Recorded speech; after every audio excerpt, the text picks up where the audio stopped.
Example 2 says write the equation of the tangent line to the graph of y equals x to the 5th power at x equals 1. So the first thing we want to do is we want to find the derivative y primed, which if we use the power rule is going to give us 5x to the 4th power. And then we want to calculate y prime of 1. And there's kind of two notations we can use. We can either do that or y prime at x equals 1 like that. Those are the same notations, or they mean the same thing anyway. So we have 5 times 1 to the 4th power, which is equal to 5 times 1, which is equal to 5. So the slope at that location of the tangent line is equal to 5, but we still want the overall equation of the tangent line. So I need to evaluate the original function when y equals 1. So y when x equals 1 is 1 to the 5th power, which equals 1. So that means that our line goes through the ordered pair 1, 1 and has a slope of 5. So if we use point slope form,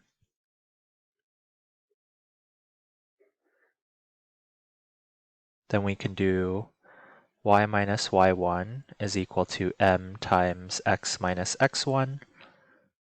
So if we plug in those values, we get y minus 1 is equal to 5 times x minus 1. And I'm okay with you leaving it like that, but if you wanted to put it in slope-intercept form,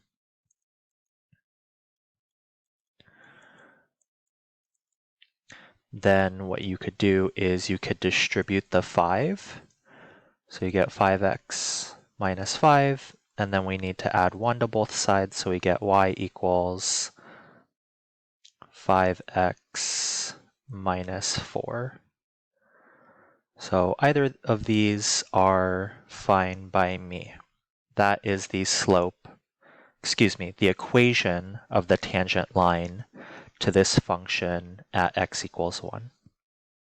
So let's talk about a couple more rules. We have the coefficient rule that says if f of x is equal to c times u of x, where c is a constant and u of x is a differentiable function of x, then f prime of x is equal to c times u prime of x. So basically, it just says that if you have a constant times a function, then the derivative is the constant times the derivative of the function. The sum rule says if f of x and g of x are differentiable, then so is f of x plus g of x, and the derivative of f of x plus g of x is equal to f prime of x plus g prime of x.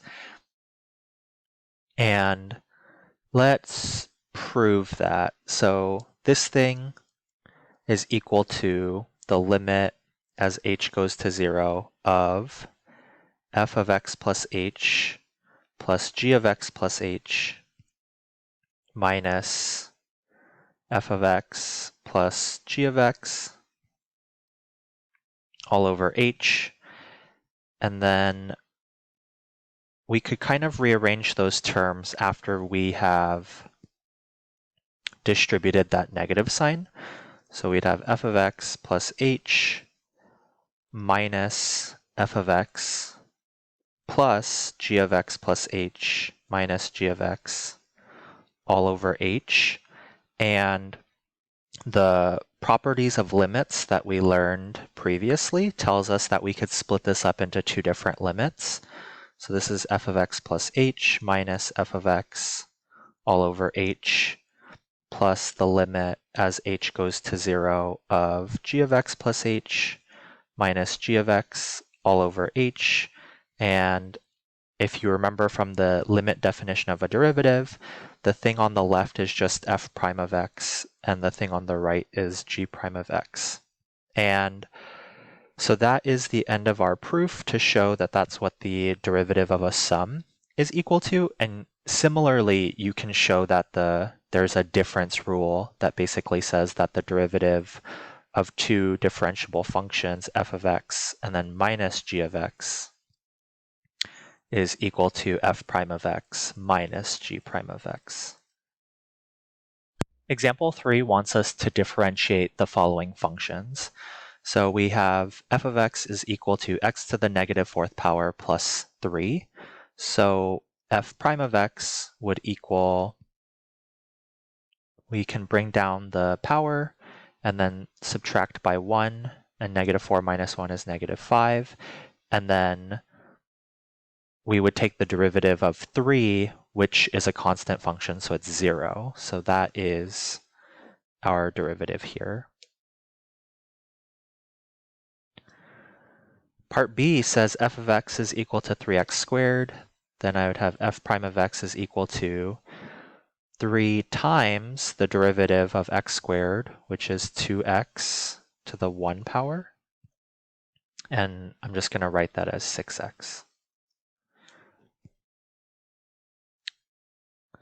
Part C, we have f of x is equal to 5x to the fourth power plus 3x squared minus 7x plus 9. And I can just take the derivative of each of those terms individually and then combine them using the sum and difference rule. So I'm going to go through this a little bit quicker now. 5 times 4 is 20, so we have 20x. If we decrease the power by 1, that gives us 3, plus 3 times 2 is 6, x, and then 2 minus 1 is 1, so our term is 6x, and then minus 7, and then if we decrease the power by 1, that would give us x to the 0 power, which is the same thing as 1, so it just leaves us with 7. And then the last term, if we take the derivative of 9, that's a constant function, so it ends up giving us 0. So this is the derivative for part C. Before we take the derivative for part D, I'm going to go ahead and rewrite the function. So we have 1 minus x to the negative 1 power plus 2x to the negative 1/2 power. And that's going to make it easier for us to take the derivative.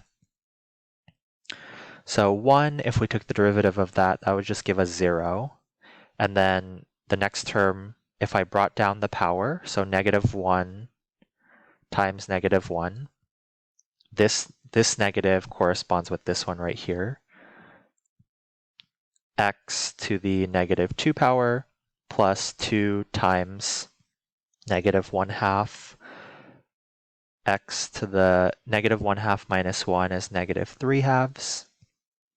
And let's clean that up a little bit. That's not so aesthetically pleasing. So negative 1 times negative 1 is positive, so I have x to the negative 2 power minus x to the negative 3/2 power. And if you wanted, you could rewrite that so that it only has positive exponents, which would look like 1 over x squared minus 1 over x to the 3/2 power. Either of these are fine.